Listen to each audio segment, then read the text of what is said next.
Okay, so we are live. So, hi everyone from wherever you are joining this session. Thank you for being here. So, along with me, I have Galia, who I have known for quite some time. Even though at present she works as a training and project manager based out of Switzerland with Rolex. Her extensive work had been in the waste management area and sustainability, which are very important areas nowadays. And given the climate change problems which we have been facing, not just concentrated to a particular part of the world, but almost everywhere. If you see in India, the weather patterns, even during the winter season, so much of rain happening, and then suddenly, even after Uttarayan, after 14 January or so, when the weather is supposed to be warm, the winter is just progressing and continuing. And of course, outside, whether we take US or we take Europe, it is becoming very important aspect as far as sustainability is concerned. Waste management is, of course, particularly one area out of that. And she has been extensively working in that, not just outside India, but within India also. She spent a lot of time. So thank you, Galia, for taking out time from Switzerland and joining. Thank you very much.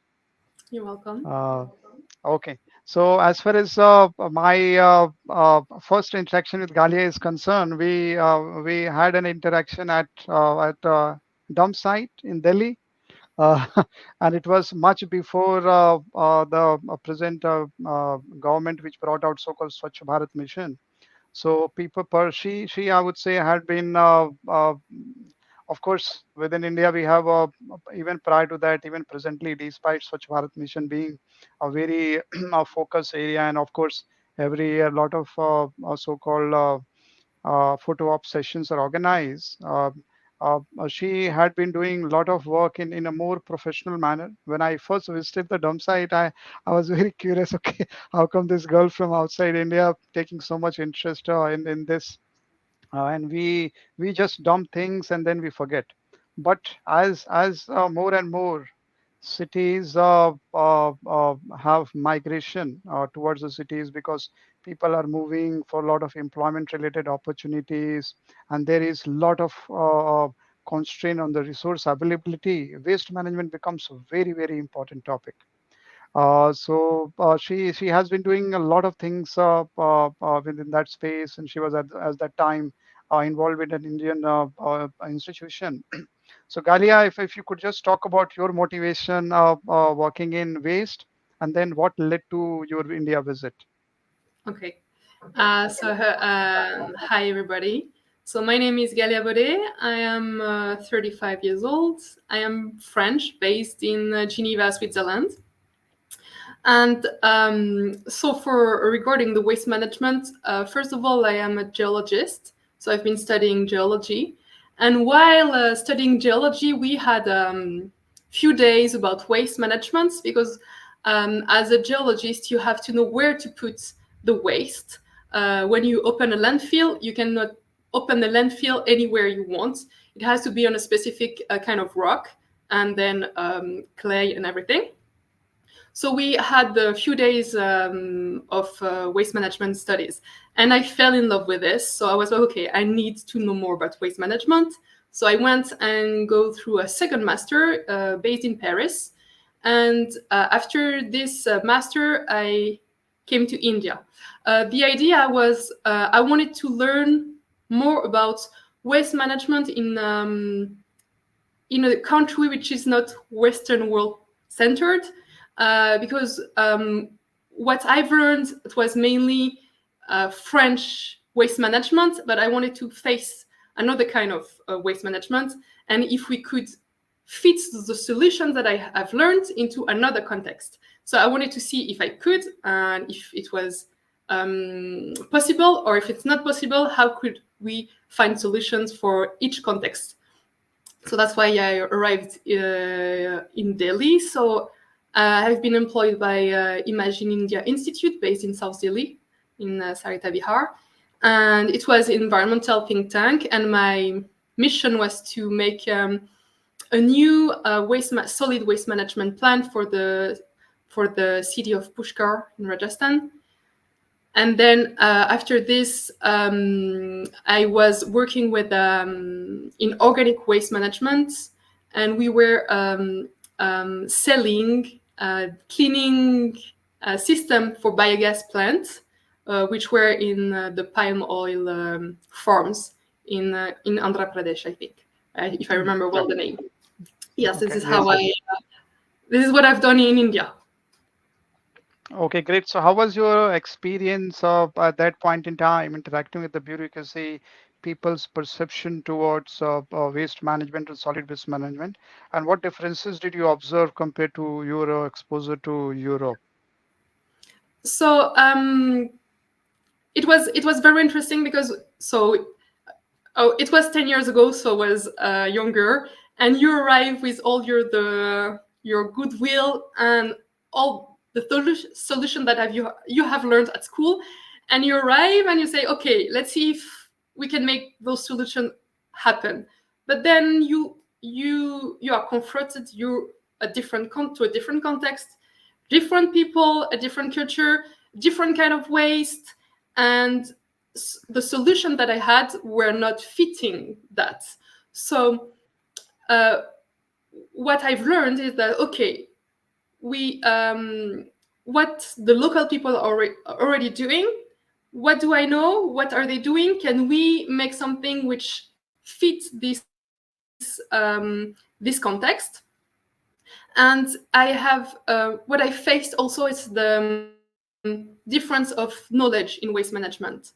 That means depending on the countries, the waste management is always the last that we want to make best in.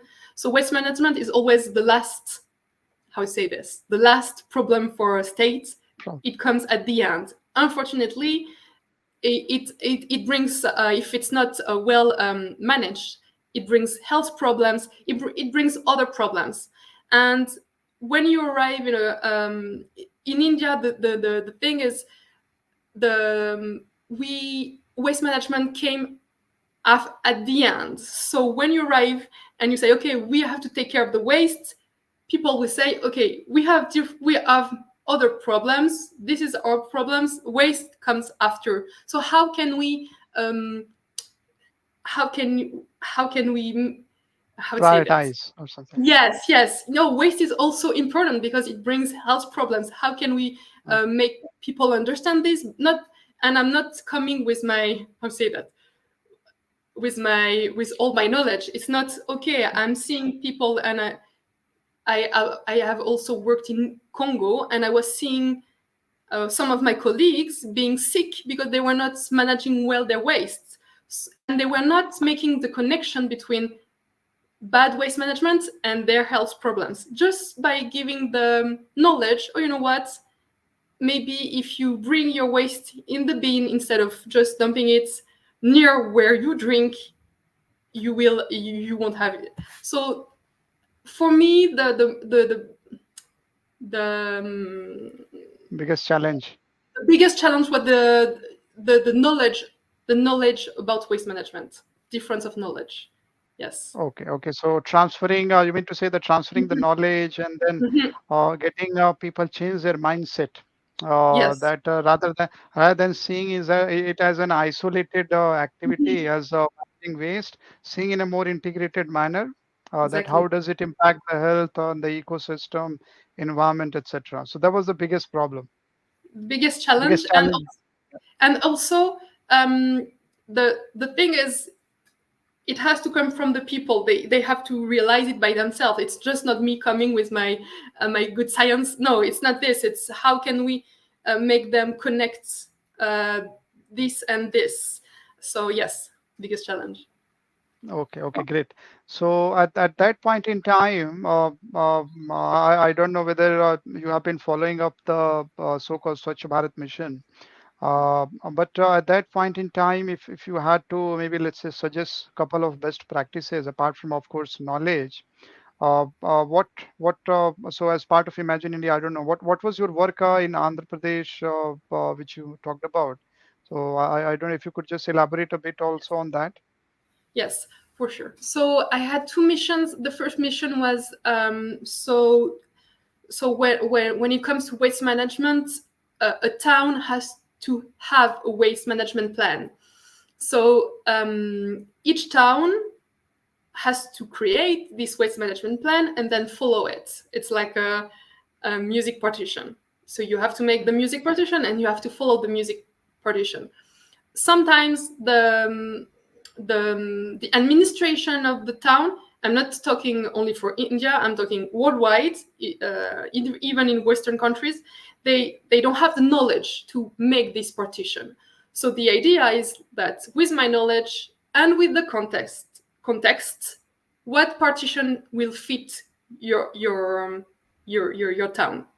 So the idea was to make a partition with the town, then after they could implement. So that was first mission. And second mission was so in palm oil industries, in farms in the south of India, the waste of the palm oil, how to say this in English, industry, let's say, makes sort of waste, organic waste, and this waste can be used to make energy in a biogas plant. But from the to make this energy, you need the biogas plant, and you need some special equipment to make the energy out of the biogas getting outside the biogas plant. So the idea was to explain to the people who own the farms that instead of doing just burning the biogas into the air and not getting energy, with this equipment you can make energy, and that energy then after can be transformed in LPG that you can use in the rickshaw, the auto rickshaw, and vehicles like this. So it was more about organic waste management and energy out of waste. Okay. Great. Given now, as we have, I don't know whether you observed that during your trip to India. So, southern side of India, I would say people are slightly more educated. You have more industries available. So, people's access to information or knowledge is bit better compared to maybe north, even Rajasthan, I consider as a north. What was your observation in terms of receptiveness towards these waste management practices between these two regions? Okay. I could see a clear difference between the north and the south. As you said, for me, if you want to implant a good solid waste management, people have to be educated on this topic. I can give you the best solid waste management plan for your town, but if your people cannot follow it, then there is no need to. I mean, it's not worth it. So the plan comes with communication and education, and for sure, the more educated your people are on this topic, and the best your waste management is going to be. And I could see a clearly difference between the south and the north, that in the south they were more aware about waste management, what is the consequences of a bad waste management, then the waste management plan was better, system was better in the south compared to the north. Oh, okay, great. Thank you. So after India, you mentioned that you also went to Congo. So Yes. based on your learning here, based on your learning in Europe, what all maybe strategies did you apply? What could you see some of your interventions bear some fruits there? You mean in Congo? Yes. Yes. Okay. How was the experience there? Yes. So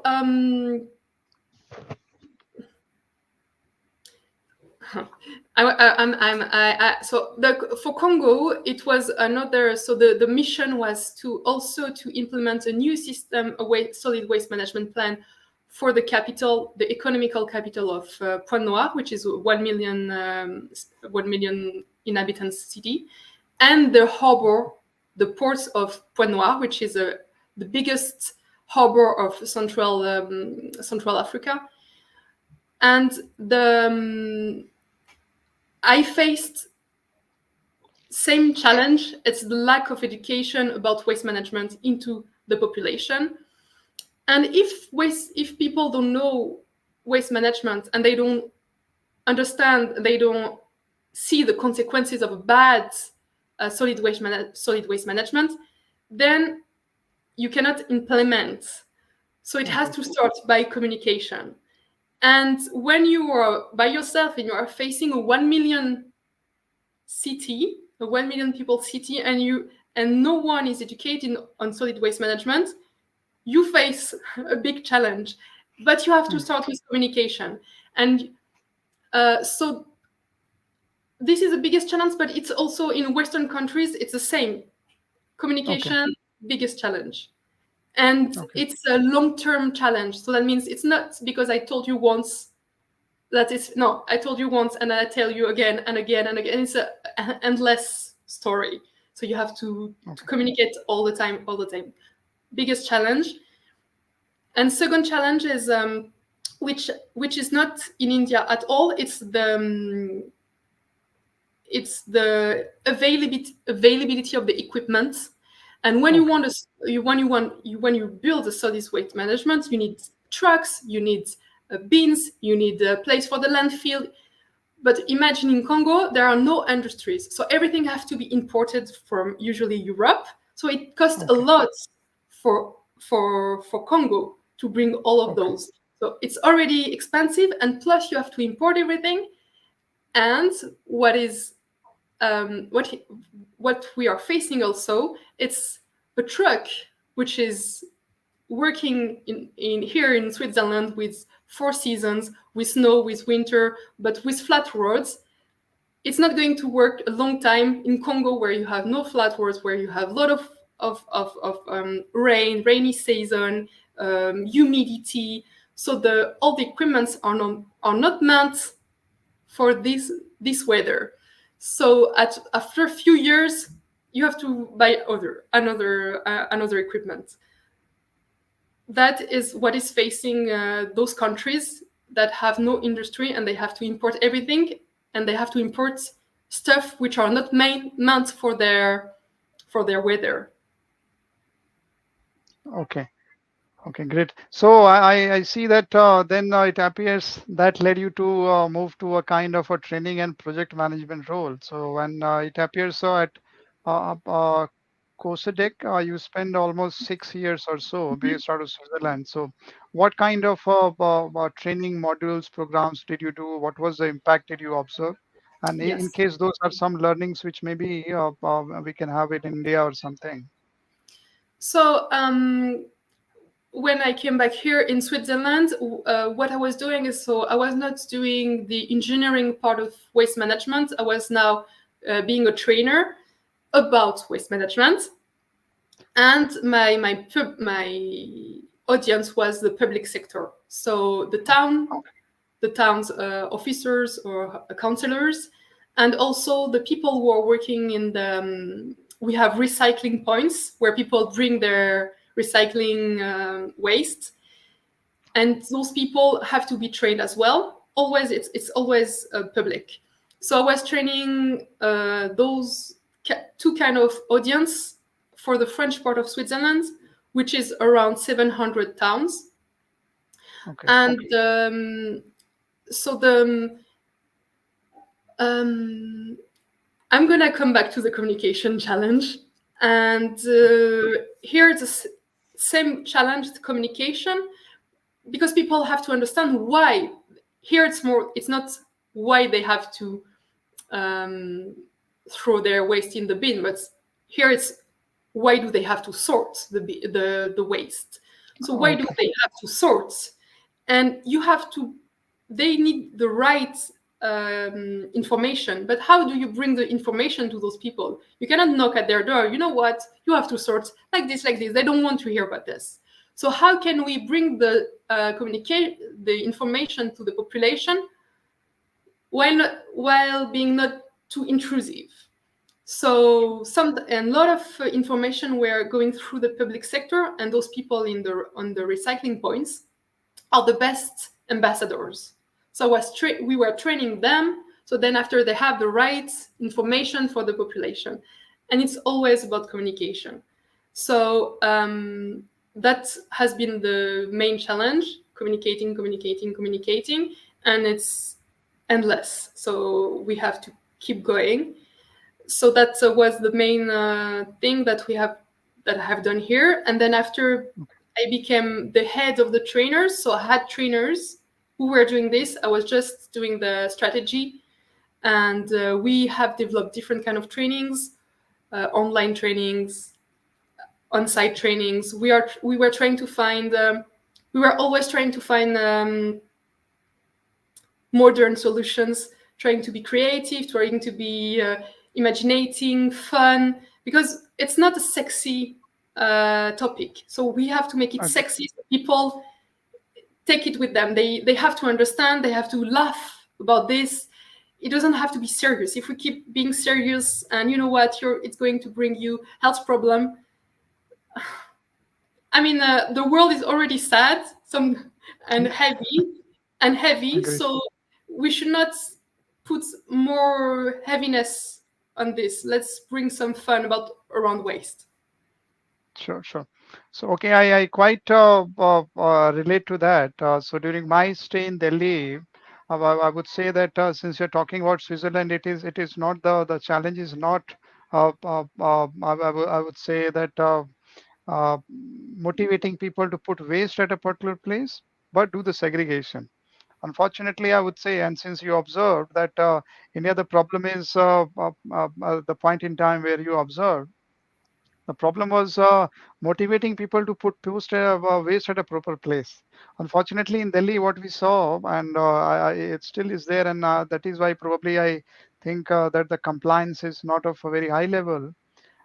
We expect people to segregate. So I think one step ahead, rather than expecting them to put it at one place, probably the government has tried to implement that. Okay, you go to advanced stage, and then you expect people to be more enlightened, that segregate, which even we all find very difficult in the context of India. So I think, in my personal opinion, and probably I would say that that's what you also brought out, that the I would say sensitization, knowledge imparting should be gradual in nature, and that is how probably the policy should work. So thank you for bringing all those aspects. And based on all your 6 year of all this training experience, what kind of observation did you have? Were you also doing monitoring, whether let's say maybe 50, 60% of the, maybe let's say out of the 700 cities, etc., compliance level has increased? What were your observations from the Yes, ground? yes. So the observation is the best observation is when you're those ambassadors coming to your class after a few years and they tell me we need more information because people know more and more. And when they come to the recycling points, they have detailed questions. They are very interested in to understand what's happening after, where it is recycled. Is it recycled in Switzerland, or where does it go? And sometimes we see a waste in the sea, ocean. My waste, are they going to the ocean? No, okay, because Okay, also it's a lot of communication coming from TV, coming from the social medias. So we are seeing everything. Okay, does it come from me or does it come from someone else? So I get interested because it's touching my environment. It's touching the where I'm going to swim. I don't want to swim in the waste. So what we have seen on the ground is that people are getting more and more aware thanks to those ambassadors because they are bringing straight the information to the people when they come and segregate, and also because of the knowledge that we can have on internet or through the medias. So the two ways of two like channels of information. sure. And I've been, as you said, I've been working a few years in as a trainers, and I could see also that my trainings were the topics of my trainings were changing with the years. So maybe Okay, when I started, it was okay, we segregate like this, and the last modules that we have created, it was more like okay, when I go and buy, do I buy this or this? Or is it better to take this or to take this? So it was more about consumption, about life cycle, more something systemical, something Yes, more, yes, yes, yes, yes, systematic. yeah, systematic. No more segregation. People know now. Segregating, they know. If they don't have, maybe they might not know for this way, so they go on internet. They they find the solution very fast.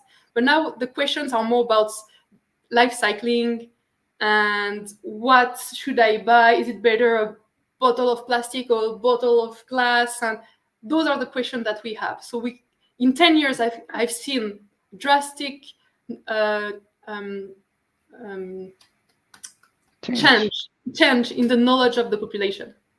Yes. Okay, okay.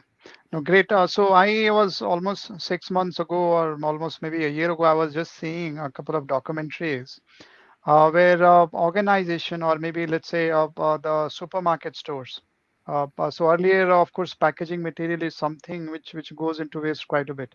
You go buy in a supermarket, then you put it in a package, and it is not the package which the carry bag, but even let's say for a regular user's item, let's say toothpaste. So even toothpaste packaging being in a maybe let's say the cover, which has no utility, and of course it ultimately lands as a waste. Mm.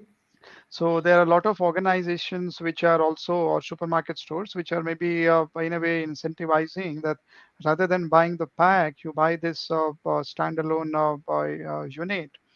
So I think that is something which is good. And nowadays, of course, ESG, even in the context of India, environment, sustainability, and governance, of course, in the corporate governance area is becoming very important. So, in case of you have to give a perspective, let's say that how the organizations, per se, at the initial stages itself, what kind of policies, practices they could adopt so that this solid waste management becomes much easier, and then we do not waste a lot of resources.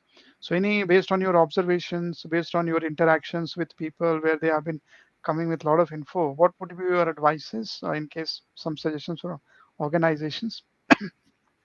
Um, so if I understand well, what communication they should do about this? Yes, The yes, a communication as well as within their manufacturing, packaging, etc. All those policies, how they should, or even let's say pricing the products. Mhm. What kind of maybe let's say steps organizations should take so that Mhm. this problem reduces to some extent. So I would, as when I was sensitizing people, I was always thinking in through the eyes of the population. You have to put yourself in the eyes of the population. So what could be the why why would they change? What are the reason why what are the reason why they would change? And sometimes it's not what we think. So maybe it's a money thing. Okay, it's just about money. People, they don't have much money. If the money will be the reason why they go to this solution and not this solution. So even if your solution is eco-friendly, but it costs more, if your population has money problems, they are not doing there. So it's, we always have to think about our context. What is our context, and what would be the reason why people will go to this or to this situation? So I would say there are no clear solutions, but really the solutions lies into the population problems, and we always have to put yourself in the shoes of the population and see this through their eyes, and then after you make your solution. For example, for a problem here in Switzerland, the solution might be different from Congo, and Congo to India, and India to China. Even though you think they are close countries, no. Contexts are different, solutions are different. So the where we have to be aware is that usually the solutions have been Western world centered. So, okay, they have made a list of solutions, but this list of solutions might work for your country and your context. Maybe in this context, with a different culture, with a different economical aspect, maybe your solutions are not working. That's why I'm saying the solution lies into the population, because Context. solutions are there. And I feel like each country has to trust its solutions, its own creativity, imagination. Okay, maybe my neighbor is doing this, maybe another country on the other side of the world is doing this, but for me, it's not the solutions. And what I feel really by being by be, for having worked in different countries is that because we have seen this solution is working in Denmark, we're gonna take this solution and put it here. No, no, your solution is already here. Your population has a solution. Just take it and trust this solution and make it happen and grow. And then, okay, it's very different from Denmark, yeah, but you are two different countries. So really the conclusion for this is be creative, be imaginative, everything is around you and you have to trust really your context. Sure, sure. No, thanks. Very deeply insightful. That solution from one place should not be copy and pasted in another context. So, because each context, of course, Yes. very rightly pointed out based on the economic criteria, people's maybe let's say resource availability, the solution has to be different. And it has to come from mostly from the maybe that context itself. Then probably the adaptability will be much more. So you talked about also a lot of training materials which you created. Is it available somewhere people can access publicly? Is it particular in a particular kind of language? Yes. So the all the everything that I have created is in French because it's what the French speaking part of Switzerland. Okay. I how to say this? I know a different association, um, um, documents in English that could work, or they could be maybe if that interests people in knowing more about waste management. There's a lot of material online, and I think we can find a lot online. But if we come back just to the next, I mean the question that we have just before, just really be careful because what has been implemented in a place might not work in your place. And I feel sometimes we are, how to say this, because we have seen this, we don't use our brain anymore, our imagination or creativity. Sometimes maybe if you have no knowledge, maybe you will come with another solution that no one has thought about and it might work for you. So sometimes I feel like don't read too much and try on the ground and see if it works for you or not. And if it works, perfect. If it doesn't work or might have to be refined, then go on internet and try to find some other solution that could, help you to fit your solution Sure, into sure, into your context. sure. No, no, great. So, okay, so great point and deeply, I would say, thoughtful. We should not get paralyzed by analysis, by seeing something which is Yes. happening somewhere. Try to see the context Mhm. and maybe pay more attention on the execution. Yes. Unfortunately, I would say that people have not been doing. Even the so-called Swachh Bharat mission has been there for almost, if I can say, almost for a decade. But except maybe let's say incremental changes, you can't see a lot of changes within India. So probably it has just reduced to a marketing exercise, and execution has become a problem. And very rightly pointed out that the execution reiteration in an ecosystem that is much more important rather than maybe let's say copying something which is working in a metro city and then trying to copy even maybe let's say a tier two, tier three cities. So very beautifully put. So we are almost at the end of it, and now given that you have changed this slight gear and now you are a training manager at Rolex, which is Mhm. or luxury company. So, what is your role here, and how does maybe your all these international experiences, exposure to various cultures, Mhm. supports your this training program and all these trainings which you conduct at this organization? If you could just talk about. Yeah, for sure. So yeah, so now I'm working as a training project manager for the after sales parts of a Rolex. And the idea is to create or improve trainings for the watchmakers who are doing the services on old Okay. watches. So whenever you Okay. have a watch, every 10 years you have to go and get a service for your watch. And those watchmakers have to be trained to be able to do the right service and give an excellent service.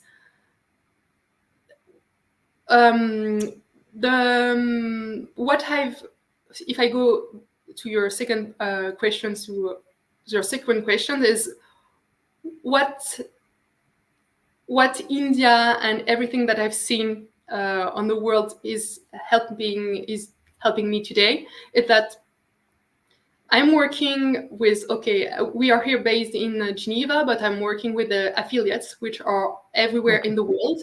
So I'm working Oh, with wow. different kind of people who, really from all over the world, but we are aiming to the same goal. Okay, I want to go there with different kind of people, and as I said, different kind of people, different culture, different way of thinking, different language, different way of seeing the world, but we are heading to the same goal. So how do I bring those people all together to the same goal? So for me, I take what I've learned in India and in Congo is that I have to understand the locals, how they think, how they act, how they live, so we can find the right solutions to fit their world. So here the same. Okay, we want to make a solution, but I have to understand how in America you're working, and how in UK you're working, and how in India you're working, so we can find a solution that fit everyone, or maybe flexible in the solution so it fits you, and also when you change a bit, it fits you as well. So it's not me and my solution and how it fits your context. No, I have to understand all your context so we can find a solution that fits your context. So it's always about contextuality, and I think it's what I've learned. The most important thing is that understand the person you're working with, so we can find a solution together. It's not me, my solution will fit your context. No, it's you. You already have everything. So how can we find the solution together? Sure, sure. Wonderful. So thank you for that. In case you have to suggest, you have worked, studied in different geographies, country contexts. In case we have to give maybe a couple of 2, 3 points to maybe let's say people who are or learners who are going overseas for study. In Mhm. case one has to make most out of the international immersion experience, what are a couple of steps which people should take? If you could maybe 2, 3 things you could suggest. Yeah, for sure. So I would start with when you arrive in a new country as a student or as a new professional, stay humble. Stay humble. You arrive here, usually people they already have their life. You're not coming as a Messi. You're here just normal people, and they're not waiting for you, expecting you, waiting for you. So just be humble, and if you stay humble, then people will open the door to you. I would say be open-minded. Try to understand where you arrive. Try to understand the local people, how they live, how they work. Try to learn few words and take some time with them and understand them. And I feel like if you invest some time in being part of them, of the community, then after, imagine you're a project manager and you have to lead a project, then people will follow you because you're part of the community. So I would say the first thing is try to be part of the community. And once you feel you're part of the community, then It's like red carpets. Everyone is going to follow you, and always being humble, of course. So Sure. I would say this is the first thing when you arrive as a student or as a professional. And then after, I would say, what you already know is not the truth, I would say. Okay. So when you arrive, you have your knowledge, but stay flexible. Flexible. Maybe it's not going to fit where you arrived. So stay creative, learn, train, try, read, everything. So you can open even more your mind and see that the knowledge that you had might grow, and with this you can go and find a solution for where you are. So I would say, first, try to be not try say be part of the community, and then after, stay flexible, open-minded. And I feel like with those two elements, then after, I mean, you can go anywhere, any Oh, countries. thank you, thank you. Very beautifully put it. So, very rightly, I would say said. People, we all of us, when we move from, let's say, our comfort of so-called country to another place, we go with a lot of baggage and Mhm. preconceived notions. Okay, that things might be like this, things might be like that. So very rightly put that you have to be open-minded. And as you rightly pointed out, that what knowledge you have may not be correct, and it may Yes. be completely incorrect. So you have Mhm. to be very open to receive whatever knowledge is there. So thank you, Galia, for being here and sharing all these beautiful snippets from your experience. Your exposure to different geographies. And thank you for talking about your work and bringing in a lot of practical perspectives about your journey in managing, working in the waste management area, and now also trying to help people after sales. So in a way, you are communicating with people, helping them best out of those experiences. So thank you for sharing all that. And yeah. Thank you for inviting me as well. Thank you. Thank you. Pleasure. So I'll